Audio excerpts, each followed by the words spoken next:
할렐루야, 반갑습니다. 여러분 평안하셨죠? 오늘은 믿음에 대해서 우리 생각해 보도록 하겠습니다. 히브리서 11장에 오시면 믿음의 조상들에 대해서 쭉 얘기를 합니다. 믿음이 뭘까요? 기독교인들에게 믿음이라는 것은 예수 그리스도를 향한 사랑이요, 또 그 사랑의 고백이요, 그 사랑의 고백으로 이루어지는 모든 믿는 자의 삶에서 나타나는 일들이라고 할 수 있겠죠.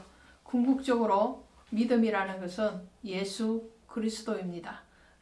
그분을 믿는 것이죠. 예수 아닌 다른 것을 믿는 것을 믿음이라 말을 하지 않죠. 그래서 세상의 어떤 것도 아니고 다른 어떤 우상이나 다른 어떤 것이 아닌 오직 예수 그리스도를 향한 사랑과 그분에 대한 신뢰, 그것을 믿음이라 합니다. 그 믿음의 길을 걸었고 그 믿음의 삶을 살았던 이스라엘의 조상들에 대해서 얘기하고 있는 것을 보게 됩니다. 11절에 가시면 믿음은 바라는 것들의 실상이요 보이지 않는 것들의 정건이 선진들이 이로써 정거를 얻었느니라 그랬어요. 그러니까 믿음은 바라는 것들의 실상이다. 소망하는 것의 실체이다. 실상이라는 것은 실물로 나타나는 형상이다. 이런 말이죠. 이 말씀이 육신이 되어 오신 예수 그리스도에 대해서 말을 하는 거죠. 그래서 우리가 바라고 소망해서 기도하는 것이 이루어지는 것, 그것이 믿음의 응답이요 기도의 응답이라 할 수 있겠지만 궁극적으로 히브리서 11장이나 전체적으로 믿음에 대해서 얘기할 때 그 믿음은 바로 예수 그리스도입니다.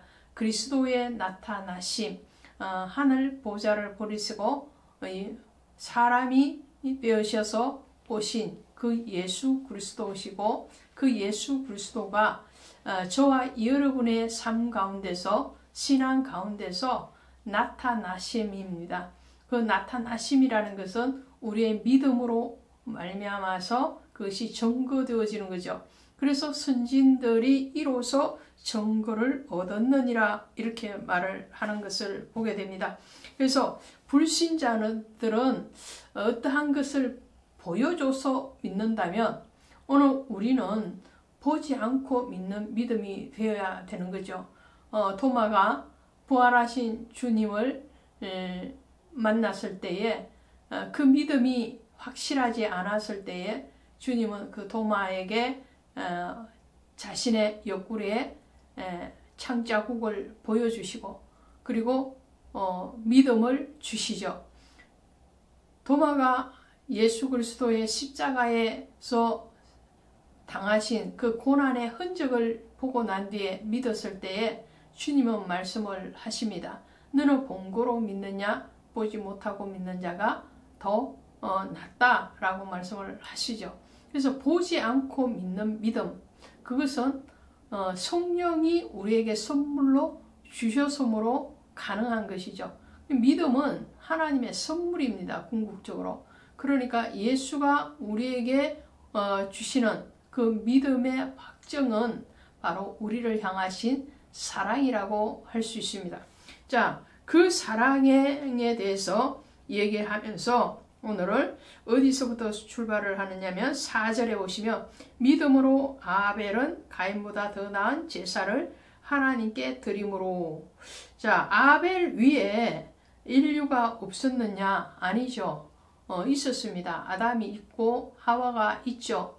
아담과 하와의 자녀가 아벨과 가인이지 않습니까? 그래서 아담으로부터 출발하지 않고 오늘은 아벨로 출발을 합니다. 왜 그렇습니까? 아담은 믿음의 조상이 아니기 때문에 그렇습니다. 인류의 조상은 될지언정 믿음의 조상은 아브라함으로부터 공식적으로 출발하지만 예배를 통한 승리의 삶은 아벨로부터 출발을 하기 때문에 아벨로 시작을 하죠. 그래서 아벨은 가인보다 더 나은 제사를 하나님께 드림으로 의로운 자라 하는 정거를 얻었으니 하나님이 그 예물에 대하여 정언하심이니라. 그래서요, 아벨은 하나님에 속한 사람이었고 가인은 땅에 속한 사람이었습니다. 하늘에 속한 사람, 하나님께 속한 사람, 예수께 속한 사람, 그 사람을 오늘날 그리스도인이라 합니다. 그래서 우리는 내가 사는 것이 아니라 내 안에 계시는 그리스도가 사시는 것이라는 바울의 고백을 그대로 우리는 고백해야 되는, 그런 또 고백하게끔 하시는 성령에 사로잡힌 자가 되어야 되는 거죠. 아벨은 그랬습니다. 그래서 아벨은 하나님 앞에 받으심이 되는 예배자로 승리를 합니다. 그러나 가인은 땅에 속했기 때문에 땅의 소산물로 드렸다. 그것은 땅의 기준으로 드렸다, 이런 말이죠. 그랬을 때에 하나님은 아벨과 그의 제물은 받으시고 가인과 그의 제물은 받지 않습니다. 왜 그렇습니까? 아벨은 믿음으로 드렸고 가인은 믿음 없이 드렸기 때문에 그렇습니다. 그 이후에 모든 믿음의 사람들이 마찬가지죠. 에녹도 그랬습니다. 그래서 6절에 보시면 믿음이 없이는 하나님을 기쁘게 하지 못하나니 하나님께 나아가는 자는 반드시 그가 계신 것과 또한 그가 자기를 찾는 자들에게 상 주시는 이심을 믿어야 할지니라 그랬어요. 믿음이 없이는 하나님을 기쁘게 할 수가 없다는 거예요. 우리가 하나님 앞에 아무리 큰 제물을 드린다 할지라도 그 제물로 하나님이 기뻐하시는 게 아니에요. 무엇으로 기뻐하신다고요? 믿음으로 기뻐하시는 거예요. 그 안에 예수 그리스도가 있음으로 하나님은 받으시는 것이지, 예수 없는 예배, 예수 없는 헌신, 예수 없는 어떠한 제물을 하나님은 기뻐하심이 아니라는 것을 말씀을 합니다. 그러므로 반드시 하나님께 나아가는 자는 그가 계신 곳과 또 자기를 찾는 자의 상주심, 그 상주심이 뭘까요? 상주심이 바로 아벨에게 허락하신 아벨과 그의 제물을 받으심과 같은 우리의 예배와 우리의 삶을 받으시는 거예요. 그리고 그 상은 궁극적으로 영원한 생명, 영생을 주시는 것이라고 할 수 있겠죠. 그래서 쭉 얘기합니다. 에녹, 노아, 아브라함, 이런 믿음의 사람들의 공통점은 뭐냐? 그들이 눈에 보이는 것으로 믿지 않았다라는 거예요. 눈의 어떠한 현상에 따라서 왔다 갔다 하는 신앙이 아니었다는 거예요. 그들이 바라는 것은 본향이었다라는 거죠. 자, 16절에 보시면 이렇게 됩니다. 그들의 이제는 더 나은 본향을 사모하니 곧 하늘에 있는 것이라. 이러므로 하나님이 그들의 하나님이라 일컬으심 받으심을 부끄러워하지 아니하시고 그들을 위하여 한 성을 예비하니. 이 한 성이 뭐예요? 한 성이 바로 본향이죠. 본향. 그러니까 그 본향은 바로 예루살렘, 새 예루살렘인 천국을 얘기하는 겁니다. 그래서 아브라함뿐만 아니라 그 이후의 모든 조상들, 믿음의 조상들, 그리고 오늘날 모든 성도들이 사모하고 또 소망해야 되는 것은 영원한 천국이라는 거죠. 영원한 영생이라는 거죠. 그 영생을 바라보고 사모했기 때문에 하나님은 그들을 받으셨고 그들을 하나님의 생명으로 인도하셨다는 것을 말씀을 합니다. 그러면서 하나님은 이들의 믿음에 대해서 얘기할 때 또 하나 얘기하는 것이 뭐냐면요. 자, 27절에 보시면 믿음으로 애굽을 떠나 왕의 노함을 무서워하지 아니하고 곧 보이지 아니하는 자를 보는 것 같이 하여 참았으며. 누구에 대해서 얘기하는 거예요? 모세에 대해서 얘기하는 거죠. 모세가 애굽을 떠나서 하나님을 바라봤다라는 거죠.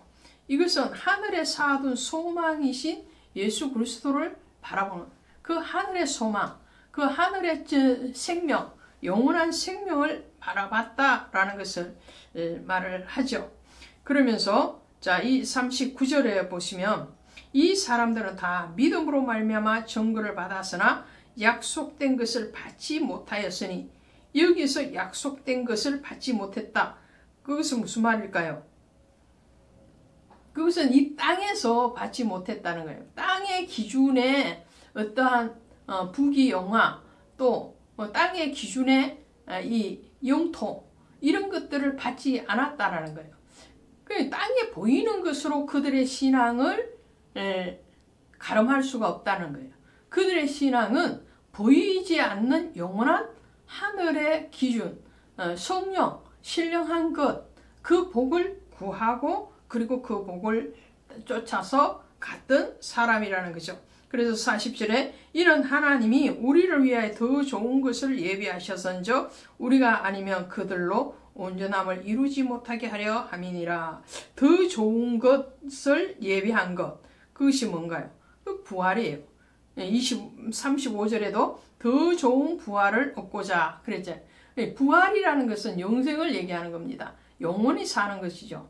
죽음으로 끝나면 영생이 있을 수가 없는 거죠. 그러나 죽음 이후의 부활, 그 부활을 바라보는 하늘의 영원한 생명, 새 예루살렘의 소망을 바라보고 모든 믿음의 조상들은 믿음으로 하나님 앞에 나아갔다라는 것을 말씀을 합니다. 오늘 여러분과 저의 삶이, 또 신앙이 예수의 삶, 예수를 믿고 그 예수로 만족하고 그 예수가 허락하기를 원하시는 영생의 소망을 품고 전진하는 신앙 되시기를 바랍니다. 고맙습니다.